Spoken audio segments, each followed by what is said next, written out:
Hello प्यारे बच्चों, कैसे हैं आप सब।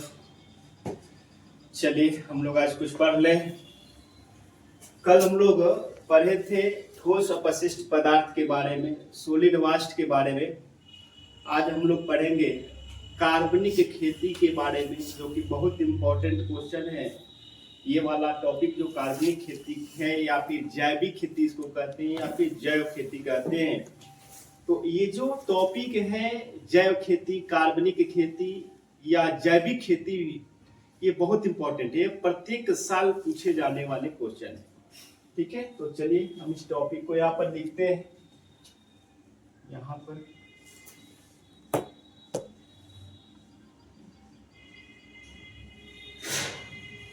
जैव खेती या इसी को कहते हैं हम लोग कार्बनिक खेती।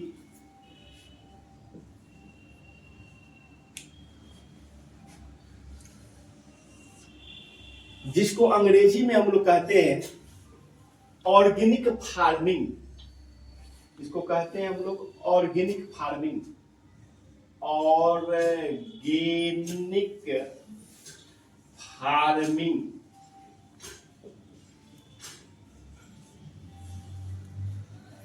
तो ये जो आपका जैव खेती है, कार्बनिक खेती है, जिसको अंग्रेजी में हम लोग कहते हैं ऑर्गेनिक फार्मिंग। तो इस पर हम लोग चर्चा करेंगे कि आखिर है क्या।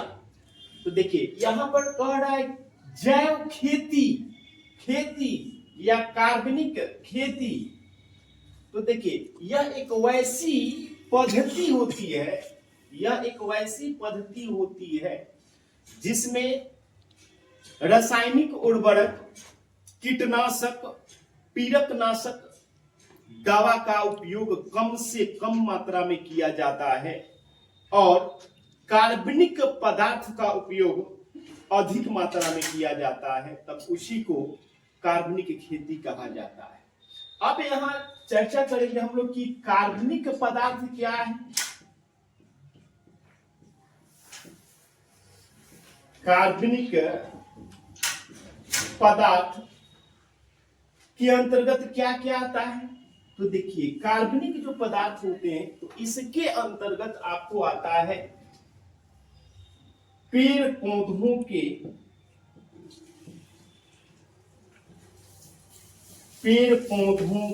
अपशिष्ट।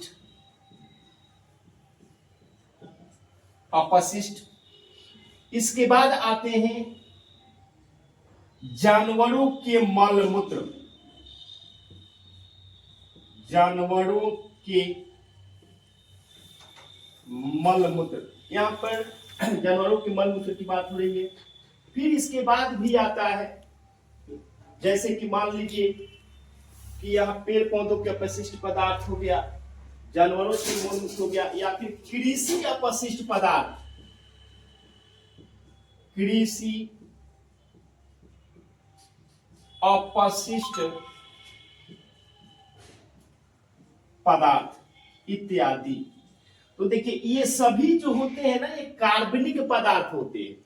जैसे यहाँ पर पेड़ पौधों के अपशिष्ट की चर्चा हो रही है, तो पेड़ पौधा की अपशिष्ट का मतलब होता है जो पेड़ पौधे सड़े गले होते हैं उसको कहते हैं। या फिर जो जानवरों के मलमूत्र जो होते हैं, तो आप जानते हैं गोबर, जो शब्द जानते हैं ना, वो जानवरों के मलमूत्र में गोबर आते हैं।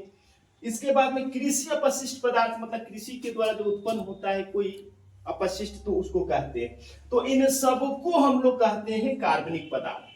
तो कार्बनिक खेती में सबसे ज्यादा इसी कार्बनिक पदार्थ का उपयोग किया जाता है, ना कि रासायनिक पदार्थ का। अब ये सभी कार्बनिक पदार्थ मिट्टी की उर्वरा शक्ति, मिट्टी यानी जिसको हम लोग कहते हैं मृदा, तो मृदा की जो उर्वरा शक्ति होती है, तो उर्वरा शक्ति को यह बढ़ा देती है। मतलब कि मिट्टी में उपज की क्षमता बढ़ा देती है, उसी को हम लोग कहते हैं उर्वरा शक्ति। तो अब इसमें हम लोग जितना अधिक मात्रा में इन सभी कार्बनिक पदार्थों का उपयोग करेंगे, उतना ही अधिक फसल उत्पादकता में वृद्धि होती है। अब यदि बात करें यहां पर कि कीड़े मकोड़ों को नष्ट करने के लिए, कीटों को नष्ट करने के लिए क्या चीज का उपयोग किया जाए, रासायनिक उपयोग न कर कर, तो इसमें हम लोग खेतों में कीटों को नष्ट करने के लिए नीम के पत्तियों का उपयोग करते हैं। अनेक प्रकार के कीटों को नष्ट करने के लिए नीम के पत्तियों का उपयोग किया जाता है। मतलब खेतों में कीट लग जाते हैं, कीड़े मकोड़े लग जाते हैं, तब उसे नीम के पत्तियों से दूर किया जाता है।